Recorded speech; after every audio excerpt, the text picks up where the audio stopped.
नमस्कार दोस्तों। आज के इस वीडियो में हम चर्चा करेंगे दिनांक 4 सितंबर जिनकी जन्मतिथि है उनका संपूर्ण व्यक्तित्व या फिर आने वाला जो साल है वो किस प्रकार का होगा। इसी विषय पर चर्चा इस वीडियो में हम करने वाले हैं। सबसे पहले जिनकी भी जन्मतिथि 4 सितंबर की है उन सभी को जन्मदिन के अवसर पर ढेरों ढेरों शुभकामनाएं। आने वाला जो संपूर्ण साल है वो आपकी सभी इच्छाओं का पूर्ति करे। व्यक्तित्व के बारे में अगर देखा जाए तो 4 सितंबर जिनकी भी जन्मतिथि है वो काफ़ी ज़्यादा तीखे, तेज, तर्रार होते हैं। इनकी जो ऊर्जा होती है वो ज़बरदस्त देखी जा सकती है। इनकी वाणी, उनका पूरा व्यक्तित्व, चलने फिरने का अंदाज, इनके जो विचार होते हैं वो काफ़ी ज़्यादा आधुनिक देखे जा सकते हैं। रहन सहन जो होता है वो काफ़ी ज़्यादा आधुनिक फैशनेबल देखा जा सकता है। उसी प्रकार इनकी जो वाणी होती है वो काफ़ी तीखी होती है, मतलब जो भी बात करेंगे टू द पॉइंट करेंगे और एक्सट्रीम पर चलते हैं हमेशा। मतलब कोई भी बात अगर इनको करनी है, अगर इनको पसंद आती है तो हाँ करेंगे, अगर नहीं आती तो ना करेंगे। सामने वाले को रिस्पेक्ट देने के लिए या फिर उनके हाँ में हाँ मिलाने के बारे में ये कभी नहीं सोचते। ये बात इनमें बहुत ही ज़्यादा देखी जा सकती है। हालांकि इनका जो बौद्धिक स्तर होता है वो बहुत ही काफ़ी अच्छा देखा जा सकता है। इनकी जो इंटेलेक्ट होती है, इनकी जो ग्रास्पिंग होती है, ग्रास्पिंग का जो स्तर होता है वो औरों से कहीं ज़्यादा होता है। मतलब ये जो व्यक्ति है बहुत ही आगे की सोचते हैं। इसी वजह से इनके इनका जो करियर होता है वो भी काफ़ी लोगों से अलग होता है। करियर के मामले में भी ये बातें ज़्यादा देखी जाती हैं कि ये जो व्यक्ति है हमेशा अपना जो करियर है वो बदलते रहते हैं। और इनके करियर के बारे में इनको खुद को भी नहीं पता कि वे आगे जाके कौन सा करियर कंटिन्यू करेंगे। और इसी वजह से कभी कभी पैसे से रिलेटेड जो प्रॉब्लम है वो इनमें देखी जा सकती है, क्योंकि करियर किसी एक करियर में ये काफ़ी दिनों तक नहीं रहते। तो इन चीज़ों पर थोड़ा सा ध्यान देना आवश्यक है। अभी इनका इनका जो नेचर होता है तीखे, तेज, तर्रार, और इनकी जो जो वाणी होती है एक्सट्रीम पर चलते हैं। इसी वजह से होता क्या है कि म्यूचुअल रिलेशनशिप में ये जो इनका नेचर है वो बहुत ज़्यादा प्रॉब्लमेटिक हो जाता है। इनका जो वैवाहिक जीवन होता है इसमें भी इसी वजह से कई दफ़ा प्रॉब्लम कॉम्प्लिकेशंस देखे जा सकते हैं। अब यहाँ पर एक बात है कि इनको सरकारी नौकरी मिलना सहज होता है, लेकिन वहाँ पर टिकना काफ़ी कठिन होता है, क्योंकि किसी के अंडर काम करना इनको बिल्कुल भी नहीं भाता। इसी वजह से ये जो व्यक्ति है हमेशा उनके जो कामकाज है वो बदलते रहते हैं, लेकिन जो भी काम करेंगे उसमें कुछ ना कुछ नया ढूंढेंगे ही।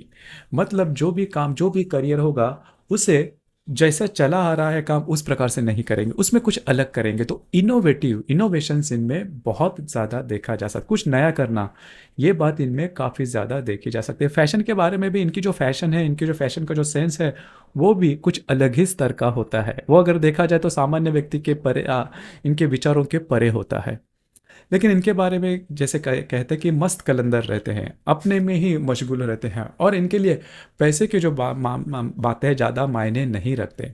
सिर्फ इनके बारे में दो तीन बातें जिस पर ध्यान देना आवश्यक है। जब भी ये ड्राइविंग करते हैं उस पर ध्यान दीजिए, क्योंकि ड्राइविंग करते समय अगर कोई इनके साथ कॉम्पीट करे तो इनको बिल्कुल भी पसंद नहीं आता। दूसरा सामने वाला व्यक्ति अगर इनके ऊपर हावी हो जाए तो इनकी जो शक्ति है वो द्विगुनी हो जाती है। यही विचार इनमें देगा। इस वजह से कभी कभी एक्सीडेंट प्रोन जिसे कहते हैं, लगना, कटना, छीलना या फिर स्टिचेस पड़ना, ऑपरेशन होना, इस प्रकार के अनुभव भी इनमें ज़्यादा देखे जा सकते हैं। पिता का सुख थोड़ा कम मिलता है, मतलब पिता के साथ ज़्यादा नहीं जमना या फिर पिता का सुख कम मिलना, इस प्रकार के अनुभव इनमें थोड़े ज़्यादा देखे जा सकते हैं। पिता के साथ इनकी ज़्यादा नहीं जमती, ये बात थोड़ी होती है। लेकिन कुल मिला के देखा जाए तो ये जो व्यक्ति है, जैसे हम कहते हैं कि रिलेशनशिप में या फिर वैवाहिक जीवन में सफल होने की संभावना थोड़ी कम होती है, क्योंकि एडजस्ट करने का जो नेचर है इनमें थोड़ा कम होता है। लेकिन बाकी अगर देखा जाए तो इनमें इंट्यूशन जो होती है वो काफ़ी अच्छी होती है। मतलब किसी व्यक्ति या परिस्थिति को वो अच्छी तरह से भाप सकते हैं। लेकिन जो इनका जो स्वभाव होता है वो सीधा सीधा होता है। इसी वजह से बहुत ज़्यादा संसार में या फिर बहुत ज़्यादा इनकी जो समाज में जो इमेज होती है वो इतनी ठीक ठाक नहीं होती। हालांकि ये जो व्यक्ति है वो सामाजिक होते हैं, लेकिन इनका जो व्यक्तित्व होता है, इनकी जो वाणी होती है, इस वजह से बहुत ज़्यादा इनकी जो लोकप्रियता है वो थोड़ी सी अलग प्रकार की देखी जा सकती है। ये जो व्यक्ति है किसी से भी नहीं डरते, न किसी व्यक्ति से न किसी परिस्थिति से। ये भी नहीं देखते कि कोई भी अगर डिसीजन लिया जाए लेते हैं तो उसका परिणाम क्या होगा उसके बारे में भी नहीं सोचते। तो ये जो बातें हैं उनमें थोड़ी सी अलग होती है, लेकिन इनको अगर अच्छे से समझ लिया जाए तो ये जो व्यक्ति है सच्चे दिल के होते हैं। ये बातें इनमें, क्योंकि जो भी बातें हैं वो सामने सामने करने वाले होते हैं, ट्रांसपेरेंसी इनमें बहुत ही अच्छी देखी जा सकती है, इस पर आप विश्वास कर सकते हो, ट्रस्टवर्दी होते हैं। लेकिन जो नेचर होता है उससे आपको थोड़ा सा एडजस्ट, आप ही को एडजस्ट करना होगा। आने वाला जो संपूर्ण साल है वो इनके लिए काफ़ी ज़्यादा अपॉर्चुनिटी, इनके जो भी कामकाज है उसके बारे में लेके आ सकता है। नॉर्मली ये जो व्यक्ति है खुद का कोई बिजनेस करना पसंद करते हैं और एक जगह पर स्थिर नहीं रहते। घूमना फिरना इन्हें काफ़ी ज़्यादा पसंद आता है, तो उससे रिलेटेड जो भी बिजनेस है उसमें ये जो लोग हैं, ये व्यक्ति है वो आगे बढ़ सकते हैं। किसी महिला की यदि जन्म तारीख 4 सितंबर की है तो विवाह सुख मिलने में काफ़ी ज़्यादा दिक्कतों का सामना करना पड़ सकता है। स्वास्थ्य के बारे में खास करके मैंने जैसे कहा कि कटना छिलना, फ्रैक्चर होना, स्टिचेस पड़ना, ऑपरेशन होना, इस प्रकार के अनुभव जीवन में देखे जा सकते हैं। आने वाले साल में मतलब करीबन अप्रैल 2025 तक का जो समय है उसमें आपको स्वयं के स्वास्थ्य के बारे में थोड़ा ध्यान देना होगा। उसी प्रकार कुछ अच्छे इन्वेस्टमेंट या फिर कुछ अच्छे लाभ वगैरह मिल सकते हैं। तो दोस्तों, ये था 4 सितंबर जिनकी भी जन्म तिथि है उनका संपूर्ण व्यक्तित्व या फिर आने वाला साल किस प्रकार का हो सकता है, इस विषय पर विचार। धन्यवाद।